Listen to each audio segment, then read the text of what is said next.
అయ్యో,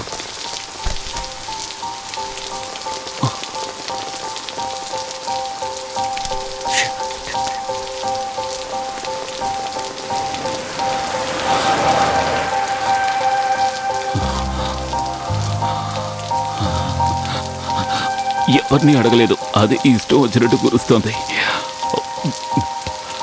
first time John ఈ విధంగా వర్షంలో తడవడం.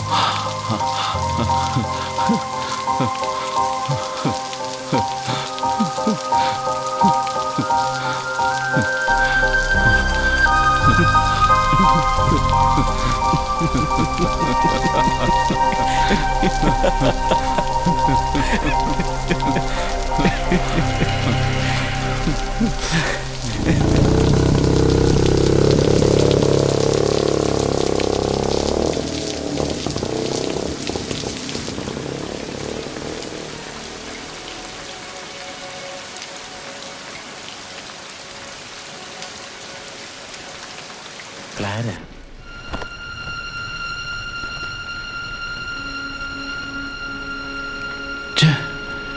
నేను 10-20 సార్లు ఈ సినిమా చూస్తుంటాను. ఎన్నిసార్లు చూసినా బోర్ కొట్టడం లేదు.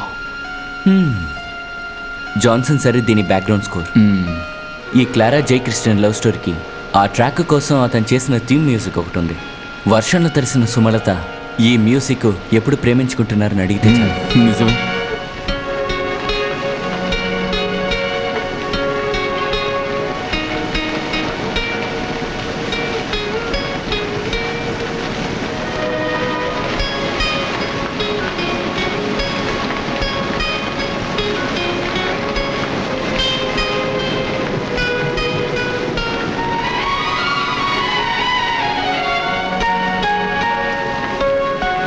നീ അയച്ച കത്തുകൾ വായിച്ചറിഞ്ഞ് സന്തോഷിക്കുന്നു.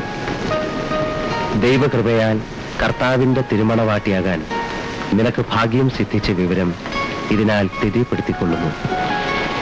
നീയും നിന്റെ ഇളയമ്മയുമായി ഈ മാസം 23-ാം തീയതി ഇവിടെ മഠത്തിൽ വരണം.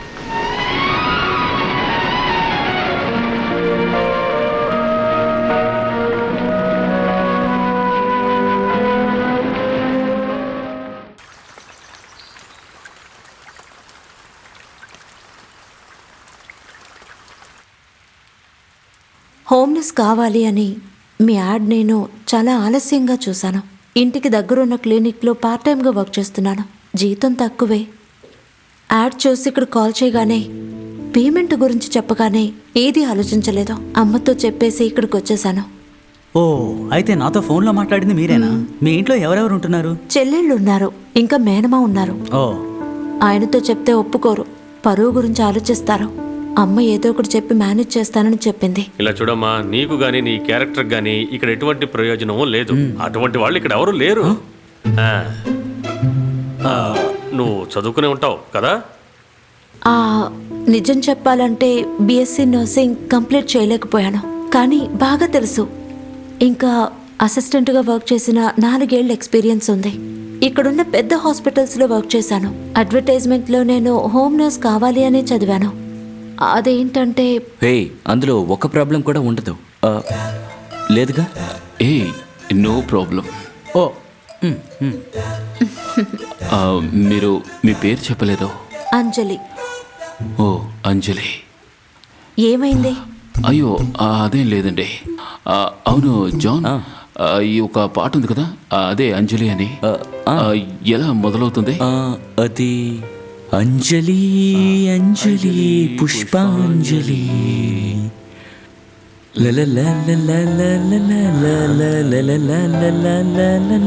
ఈ పాటే అంజలి.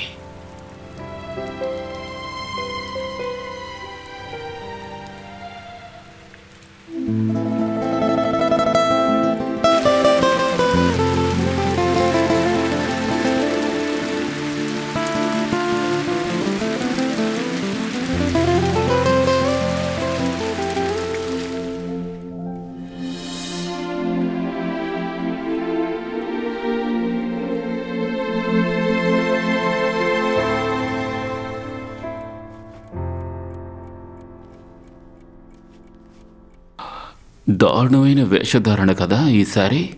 ఎంతో కష్టం ఉంటుంది. మన ఇండియాలో కలవనటువంటి కాస్ట్యూమ్. ఎందుకని? హాట్ కదా. 1/2 కిలోమీటర్ చుట్టుకోవాలి. ఆ తర్వాత ఒక పవిట కొంగు, ముందుగా ఒక లోపల లంగా, తర్వాత ఒక బ్లౌజు, ఆ తర్వాత పేర్లు ఓపెన్గా చెప్పలేము, అవన్నీ వేసుకోవాలి. అవును, మీ అమ్మగారు శారీ కట్టరా? ఇది మంచి ప్రశ్న.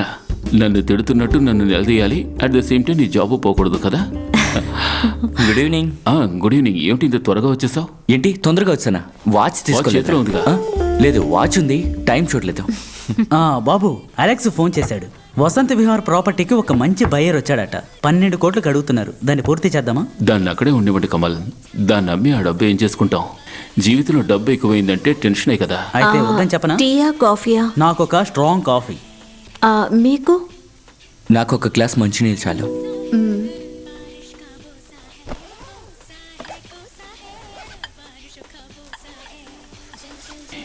ఎంత అందంగా ఉంది కదా. ఎవరు? ఐశ్వర్యరాయ్. ఆ కళ్ళు, ముక్కు, నోరు అలాగే చెక్కినట్టుగా ఉన్నాయి. తను రోజు అద్దంలో చూసుకున్నప్పుడు తన అందం చూసి తనే మైమరిచిపోతుందేమో. ఈ ఐశ్వర్యరాయ్కి విరోచనాలైతే ఏమవుతుందో ఆలోచించారా? ఏమిటి? అదే, ఈ ఐశ్వర్యరాయ్, కరీనా కపూర్ ఇద్దరూ మనుషులే కదా.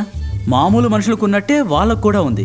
ఒకే ఒక్క విషయం గురించి ఆలోచిస్తే చాలు, వాళ్ళకున్న అందం మొత్తం క్లోజ్. For example, bomb.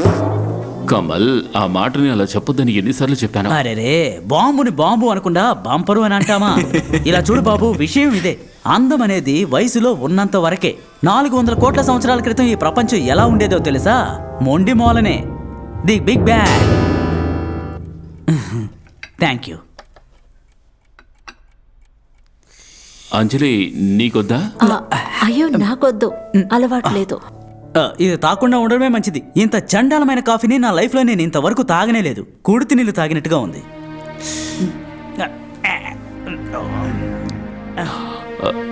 ఏమిటి కమల్ ఇది? ఇంకెలా చెప్పమంటారు బాబు? నాకు ఈ బ్రూ నెస్కేఫే వేయడమే అలవాటు. అమెరికా నుంచి తీసుకొచ్చిన కాఫీ పోయడం వేయటం అలవాట్లేదు. అమెరికా నుండి కాఫీ పొడి ఎవరు తీసుకొచ్చారు? నా చేత మా నాన్నను తాగించావు కదే నీచురాల. ఏంటి నాన్న? ఏంట్రా స్టీఫెన్, ఏంటి సమస్య? కమల్ వాళ్ళ నాన్నగారి హస్తీకల్ని కలిపి ఇచ్చేసింది. అయ్యో,